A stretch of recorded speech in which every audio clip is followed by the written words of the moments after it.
Welcome to the Brain Warriors Way podcast. I'm Dr. Daniel Amen. And I'm Tana Amen. Here we teach you how to win the fight for your brain to defeat anxiety, depression, memory loss, ADHD, and addictions. The Brain Warriors Way podcast is brought to you by Amen Clinics, where we've transformed lives for 3 decades using brain SPECT imaging to better target treatment and natural ways to heal the brain. For more information, visit amenclinics.com. The Brain Warriors Way podcast is also brought to you by BrainMD, where we produce the highest quality nutraceutical products to support the health of your brain and body. For more information, visit brainmdhealth.com. Welcome to the Brain Warriors Way podcast. All right, so we are here today with the Brain Warriors Way podcast with someone very special to us, Rachele Brooke Smith. You are very special because not only do we know your parents, and they're great people, but you've actually made your own name in Hollywood at such a young age. I know you were on center stage. You've actually were in The Nice Guys with Ryan Gosling and Russell Crowe. There's like this huge list here. I'm not going to read them all. Cold Moon, lead role, let's see, from the writer of Beetlejuice. Yep. And that one actually comes out in August in theater, so we're really excited about that. And I play a Southern character, and it was a big every single film that I've done has literally been an experience or a story of how you can manifest, big goals and dreams. Oh, that's awesome. Especially center stage. And well, she's got this huge list of roles she's been in, movies that she's been in. She is a ridiculous dancer. The control you have over your body is seriously ridiculous. Like, I've never seen a person's body move like that. So it's pretty amazing. And you are a beautiful girl, both inside and out. I mean, as pretty as you are on the outside, I just think it's even more amazing how sweet you are, and that at your age, you are actually living with an incredible purpose. So talk to us a little bit about your story, because I don't want to just read your bio and all the cool things you've done. Thank you. Well, thank you so much for that amazing introduction. And, you guys really are some of my biggest heroes, honestly. You guys have had an incredible effect on my family, but also my life, from listening to your podcast and learning about the things that you teach. And I'm just so honored, honestly, to be here. And I just want to help share your message, especially with the younger generation, because they just don't talk about brain body health enough. It all starts here. It's all there, like what you think, how you eat, and I'm just a big believer in what you consume, just like who you're around, your environment is just as important. So you have this term that you brought up that I thought was really cool. Yes. Be disruptive. Yes. And you talk about being disruptive and creating miracles in your life. Yep. So what brought that on? So it really all goes back to, a lot of what I think started my whole purpose and mission in my life was I grew up a really anxious, fearful little girl. Boy, you'd never know it. I know. Well, that's the crazy thing, is that I want to share that to people, know that it doesn't matter where you are now. You can get to where you want to be and where you want to go, but so much of it is the personal journey, the personal growth. And so I grew up a very competitive gymnast, like very competitive from a very young age. And they put a lot of pressure on us to be great, obviously. But I put so much of that on myself, and I created my own world of anxiety and fear in my head, so much so that I was sick all the time. It pretty much was. I understand that. That sounds familiar. I was one of those kids too. Yeah, I think so. I remember hearing stories of that. And I was almost throwing up once a week, and not because of an eating disorder, but because I was so scared. I had such anxiety. I really got competitive in gymnastics from 8 to 13. And it was also a big part of my mom's life too. Just like as any mom, if your kid's in you have to be committed every day for 5 hours. It was every day, 5 hours a day. You're committed. You're committed.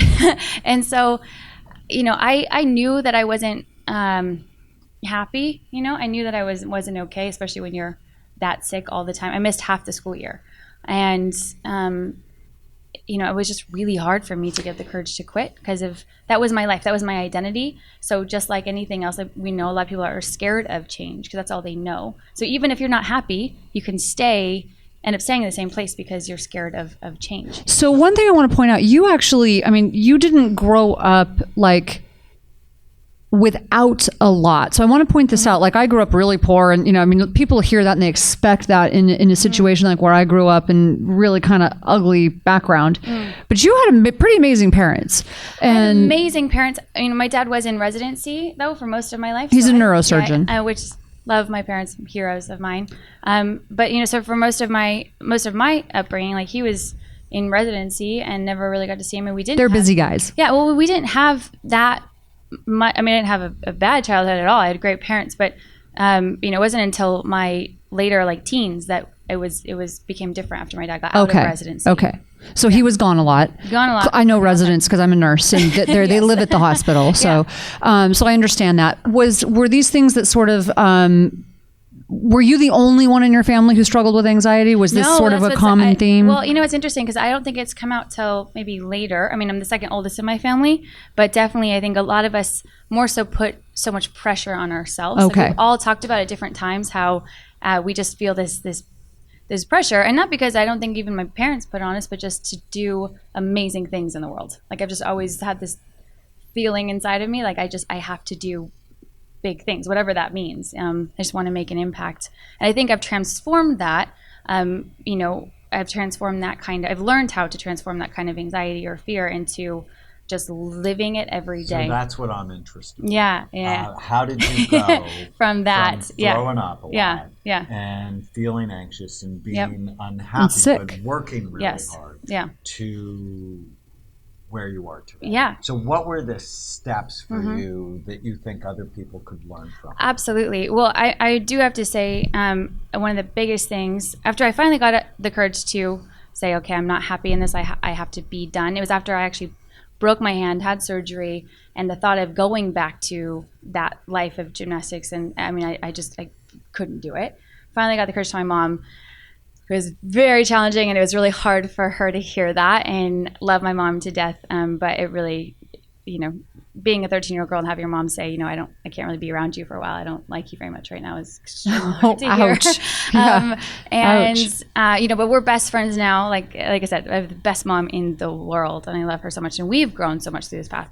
But after that, I straight cried. I was super sad. My whole identity was gone. My best friend didn't want to be around me very much. And then I saw a movie that, to me, I just had this life-changing experience in that film, and that film was center stage. It was the first center stage. And it was... So you were the lead role? No, not in this one. I was 13 still. Oh. I saw the first one. Oh, interesting. And that was the film that completely changed me. And I had this... It was the first time I'd ever felt this this overwhelming passion of like, that is what I want to do, because it made me so happy, and I was so inspired by these people, these girls telling this story on stage and their movement and dance. And I'd always loved dance. It was a kind of a part of gymnastics, but not really.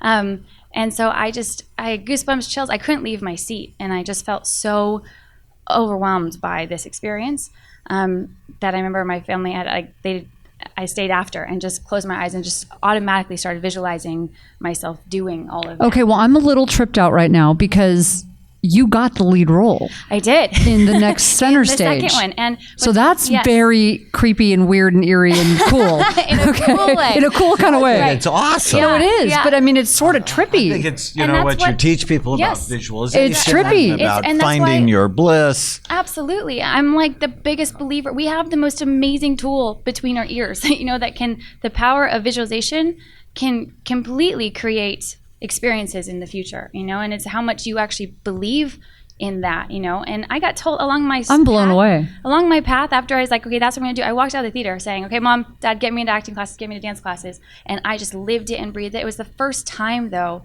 that I ever experienced what it was like to just feel happy and just so, like, I could so powerful. Dance.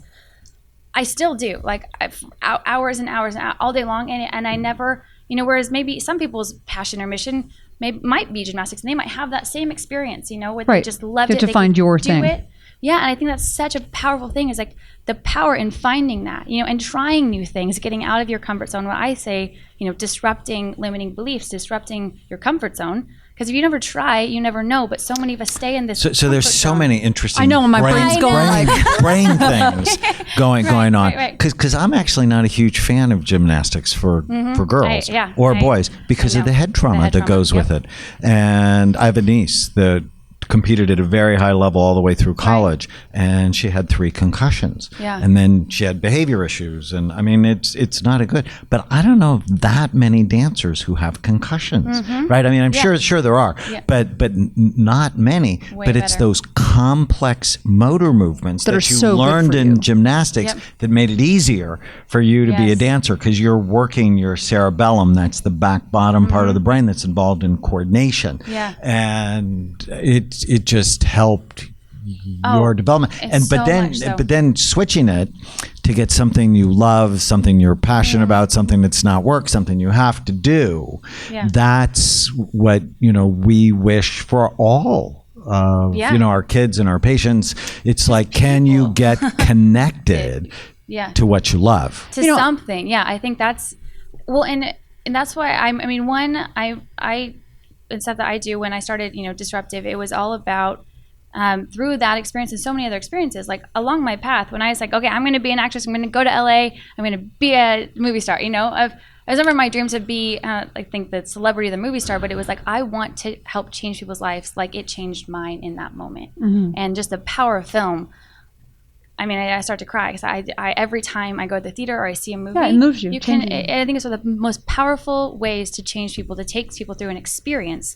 You can share ideas and stories all day long. As soon as you can experience something with somebody, it's a totally different game changer. It's interesting. I want to throw something in there as a mom from a different perspective. Yeah. So we have a 13-year-old. Yep. She's amazing. Like I just have to say, she's actually amazing. But we went through a situation where I actually was frustrated with her for a while because she wouldn't commit to stuff. Couldn't get her. She wasn't passionate about much of anything. Yeah. And I was frustrated. I felt like she was quitting on things, and we were pushing her to sort of go into science and always talking to her about being a doctor, planting that seed.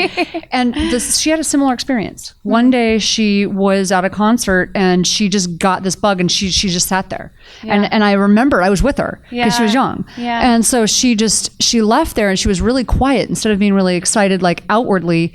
Right. And I could tell something had shifted. Yeah. And she told me, this is what I want to do. And I was like, what? You're like what happened to scared. being a doctor, What? right? Yes. And so but when she really, I could see it. I could see there was The flip. going to be no talking her out of it. Yeah. And she was so passionate and so driven. And when I asked her why, she said, because I want to make a difference. I want to be inspiring, and this is a way I can do it. This is a platform. She goes, I just can't think of another way. And I thought to myself for a minute, I could push her to go the doctor route, and she'd probably not be happy. Yeah. Who am I to squash her dreams? Yeah. And so since we've been doing that, we've been really supporting her. Yeah. This kid is amazing. She just blossomed. And, she's such a good kid. And people say to me, your kid's so good. Right. But we're trying to do our part. Yeah. To sort of foster those dreams. Thank and you for that. Yes. know? I think that's so important. And, something I learned too, I got told I was crazy all along the way. And trust me, my dad, I had all these my plans of how I was going to accomplish this goal and dream, and none of that worked. And thank goodness it didn't, right. Because, I really learned through that how sometimes the things that we were talking about before, the things that you think are the worst things could actually and usually are the very best things. So for you, what were those things that worked? So, we'll say, before we get into that, I just do want to say on what you were talking about. Like, my dad was not happy about me moving to LA when I was 18. He's like, what about the college route? What about going to, because I had an amazing GPA. The only reason why I didn't get into my dream college was my test scores weren't, I wanted to get into a ridiculously hard college. And, but I was devastated when I didn't, because I was like capped to the dance line. Overachiever like crazy to get this goal and dream. I didn't get in, was devastated. And then last minute found this audition, or heard this audition in LA for a performing arts scholarship program. Did that for a year. Best thing I ever did. As soon as I got out, I could actually have an agent. I could actually audition again. I got turned down by a bunch of acting agents, and they're like, no, you're not ready. The only thing I knew to do was to dance. And so I would just keep going back, and I would keep dancing. I would keep going to classes. I had that whole year I'd been in LA, I had never seen anything on the wall for like an audition anytime. This is the first time I could actually have the chance to audition again. I saw this sign on the wall that said auditions for the lead girl in Center Stage 2. Almost didn't go because I had just got turned down so many times by acting agents. So good point. Yeah, and I almost didn't go. I felt in my mind, creating all the ants, the automatic negative thoughts that you talk about, which is really, we'll get to that. The big reason why I started Disruptive was to help disrupt those, and have an actionable thing and a reminder on a shirt or apparel that helps you be like, oh wait, no, that's just I'm stronger, I'm more powerful than my thoughts. So that's similar to what we would call a pattern interrupt. Yes, exactly. Okay. That is what, Disruptive is in a fun, creative, kind of rebellious way, using pattern interrupts to, help people rethink or reframe situations. And rebellious against yourself. Yes. Against the limiting beliefs against what in I call yourself. the negative. I feel like, I'm an actress, so I feel like I have so many people inside of me. But we all do. We all have these different characters that we could be or can be. It's just like, who are you? What character are you deciding to be today? Right.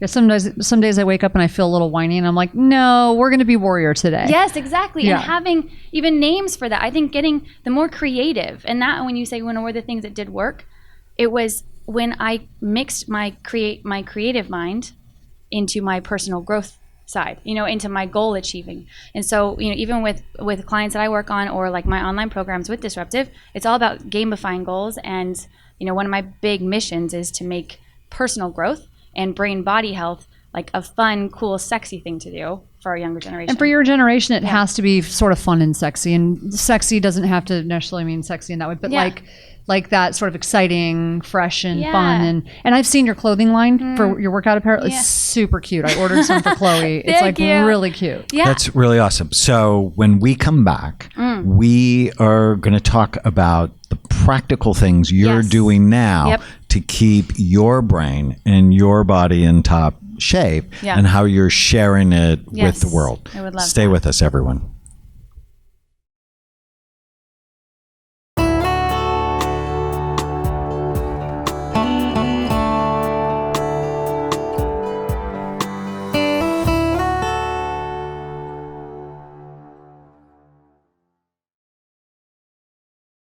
Welcome back. We are here with Rachel. What a joy to have you. What a joy to be on here. We're talking really about transformation, about how you transformed yourself from a highly competitive but really unhappy, anxious. I think anxious. I think that's a big thing. People and I still have to watch it. It's like a daily practice, to like not have that anxiety consume you, especially when you're trying to do a lot of stuff. It's a daily practice, and when you're trying to do great things, to have discipline, because your mind, if you discipline your body as a dancer. Yes. If you don't work out for a while, then your body doesn't feel right, and it doesn't move right. Yeah. Your brain is exactly the same way. Yeah. So talk to us about what you do day in and day out to keep your mind and your body healthy, and then how you're beginning to share it with the world. Yes. So I'm so happy that you brought it up like that as well, because literally that's the analogy that I use for people, because I think it's so accepted. People understand, like, if I want to look better physically, if I want to gain a bicep, I need to do bicep curls. It's like with anything else in life. If you want to have, you need to be doing that thing. It's just like that. I feel like that in confidence as well. If you want to have more confidence, you have to do something every day to build that confidence. If you want to have more like a muscle. Yes, it's a muscle. There's everything. So what do you do? So I think one of the biggest things that absolutely changed my life was committing to one of the first things I do when I wake up is to listen to something inspiring, to automatically put my brain in a place of learning and growing, and just like, I kept hearing all the time, the 5 people you surround yourself with are the most important people and who you become like. And I was like, well, people in today's world, the people we're surrounding ourselves aren't just the physical people, it's the people online, especially for younger kids. Like we spend all of our time online. So it really matters who's on your feed, like who are the podcasts you're listening to, who are the people on your channel or the people you're following on Instagram. And I think too, to hopefully help raise the standard for influencers, knowing that like if you're posting stuff on a channel, on your YouTube channel, your Instagram, like you're, especially these young kids who have massive YouTube channels or Instagrams, like you're affecting people. It's a responsibility. Yeah, absolutely. And anybody that has any sort of platform or viewers, like you are affecting, and you have the ability to have a lot of positive change, and hopefully you use it for that. So I think for sure, meditation and visualization was one of the biggest things that absolutely changed my life. I mean, and really practicing what I call disruptive gratitude, where rather than even just seeing and going through meditations or visualizations, practicing getting so clear about I want my maybe future reality to be like, different goals I want to achieve, and then getting to a place of experiencing it in myself so strongly, of knowing what it smells like, who's there with me, like really, really, really getting myself to experience all those things and using the power of your imagination. It's just like it's a muscle. The more you use it, the more fun it gets, the more creative you can be, the more you see and experience things. And then practicing gratitude ahead of time for those things. So like when I say affirmations in the morning, or like when I write things down, I'm writing it as like, I am so thankful for that awesome new lead role, or I'm so thankful, for these things. And it created this kind of, it was like the stress and the worry of if I was going to do it kind of went away. Yeah. As much. And so it was, and it's a practice, because sometimes I can feel those anxious thoughts of being like, oh, maybe it's not going to happen. Maybe it's not going to happen. But if you can yourself. Let me just see if I understand. You were basically being thankful for it before you even got it. Oh yeah. Because in my mind, it's done. So I actually started learning this technique when I was about your age. And I think it's amazing. It's so powerful. And so what I've manifested in my life as a result has been crazy too. One thing I've noticed, like for kids who are younger, like our daughter 13, we've been trying to like teach her some of this. And of course, every now and then you have a 13-year-old and they like roll their eyes at you, right? They're like, oh my gosh, you're so weird. You're so weird. Did you do that? Well, I think at that point so the first book I read, I think it was about 16, it was shortly after I quit gymnastics and I was on this whole other life journey, was As a Man Thinketh. Yeah. I read that book too. It was my first one. And I just read that when I had cancer. It was huge. Wow. Yeah. It was just it was a pivotal moment in my life when I was like, oh my gosh, like your thoughts matter. Like I remember just thinking like nobody told me that it matters what I think about. And that's why I think I'm so passionate about. And the fact that's an interesting book for a 16-year-old to read. I know. Well, the fact that you can control, you have the power to. Granted, depending on, there's a definite difference of chemical balances, and I think I learned that big time with you guys, especially with my sister. I never used to believe that. I was like, you can choose what to think about, but I think if you have, and I would love to get your feedback on it. Yeah, you can. Like if you're not, I've also felt what it feels like to not feel balanced and to be like, whoa. So hardware, software. We call it hardware, software. Yes. So I would love to talk to you guys about that too, and share that. I know you guys talk about that a lot. So I want to just touch really quickly what I was saying about Chloe with the 13-year-old, because she would roll her eyes. So what I did was learn how to put that into a fun form for someone her age. And huge. What that looked like for us was a vision board. Huge. So because now, as opposed to, we're going to sit there, she's just not going to wrap her brain around that, right? So instead we made it this fun thing of, well, let's just go crazy with our imagination, pull up the most wild, fun things, print pictures off the internet. What do you like? See, that's a great mom right there. Yeah. And just get a board and just start putting it on there. And then one more step is, when do you want it to happen by? Yeah. So, and then the final step was, now tell yourself it's already that way. Yep. And just start, and she's obsessive about it. I love it. Well, and I think props to you for being an amazing mom like that, to find, everybody's so different, everybody's body, everybody's brain, everybody's everything, metabolism. There's not one thing that might work for every single person. Right. So I think especially at a younger age, just because somebody says, oh, like I can't get myself to meditate, or that's stupid. Well, there's so many ways to do it. There's so many ways to do it. And I think for some people it's called prayer. For some people, it's called meditation, or dance, or yoga, or martial arts. It's karate. Arts, exactly. Like finding, and I think it's like just like how people talk about like the gateway drug. It's like, what's your it took a lot for me to finally get to the place where I was able to made meditation a must for myself.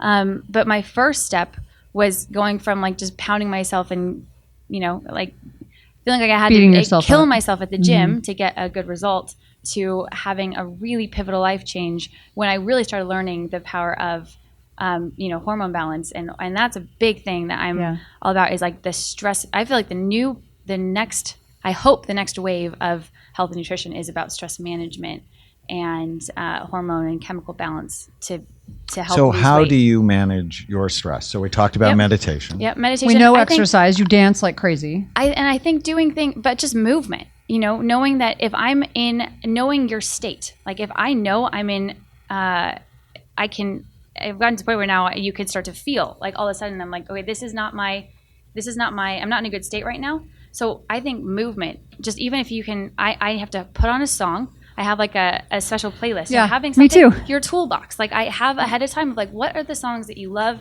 that you know are going to help?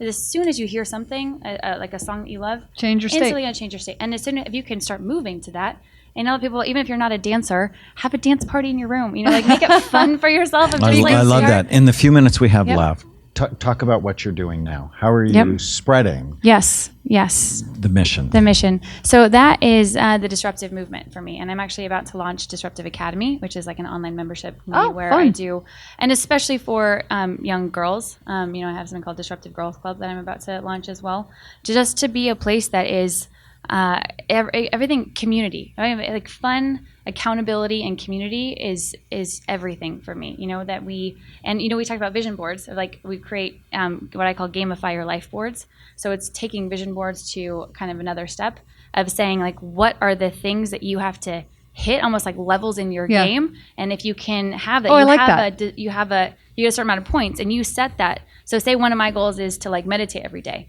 But that's a should until I make it a must. So to make it a must, I'm going to gamify it, and I'm going to be like kind of disruptive in my thinking and have it so I can get like 10 points every time I do it. And then when I get to 100, I go on a shopping day, or I go get a massage, or do something fun as a reward system. Because that's the biggest thing.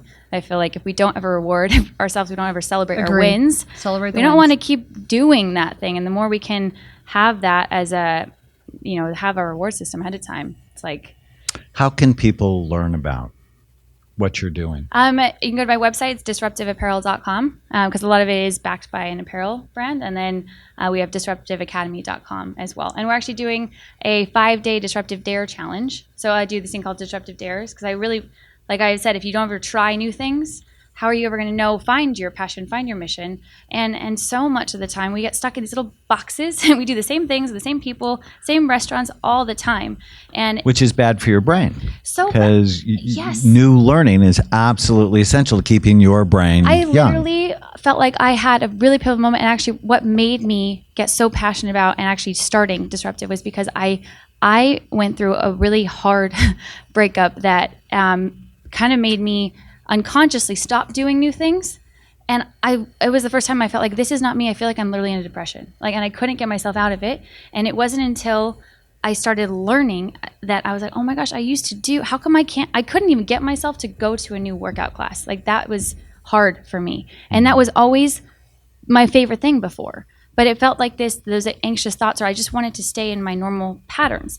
And it was such a beautiful experience, even though I hated it at the time, of learning what it felt like to live in this kind of confident, outgoing mindset. And then also this very stuck. Wasn't it place. Eleanor Roosevelt that said, do one thing every day that scares you? Yeah. And I feel like the one thing that nobody talks about is that once after you don't have to necessarily listening to your parents all the time. You have to almost be a parent to yourself of getting yourself to do things that you don't necessarily want to do. Like that, the insecurity is never going to go away. Like the most amazing, do you guys, before you do stuff, do you still ever have? Of course. We're always going to feel We talk about parenting your inner child all the time. Yeah, exactly. And I just think that's one of the biggest things I would love to help people realize is that is always going to be there. You don't have to, there's no perfect time. There's never going to be a perfect time, and those justifications, those reasons why, maybe you feel like you shouldn't go do that thing, or it's going to be too hard. Sometimes doors close and then other ones open, just like you said. So we're so grateful for you being with us. Rachele Brooke Smith, Thank you. DisruptiveApparel.com. DisruptiveApparel.com. DisruptiveAcademy.com. You can learn more about her work. You can see her in movies coming up. The 2 movies you have coming up are... the one that comes out in theaters in August is Cold Moon, and also Bomb City as well is it's doing amazing in different festivals right now, so it'll be out as well. Yeah, and at RachelBSmith.com, all the movie stuff. Love what you're doing. Oh, I love Thank you so much Thank for you. being part of us. Stay with us. Thank you for listening to the Brain Warriors Way podcast. We have a special gift for you. It's an opportunity to win an evaluation at the Amen clinics. All you have to do is subscribe to this podcast, leave a review, and rate us on iTunes. To learn more about Amen Clinics and the work we do, go to amenclinics.com. You can also learn about our nutraceutical products at brainmdhealth.com. Thanks for listening.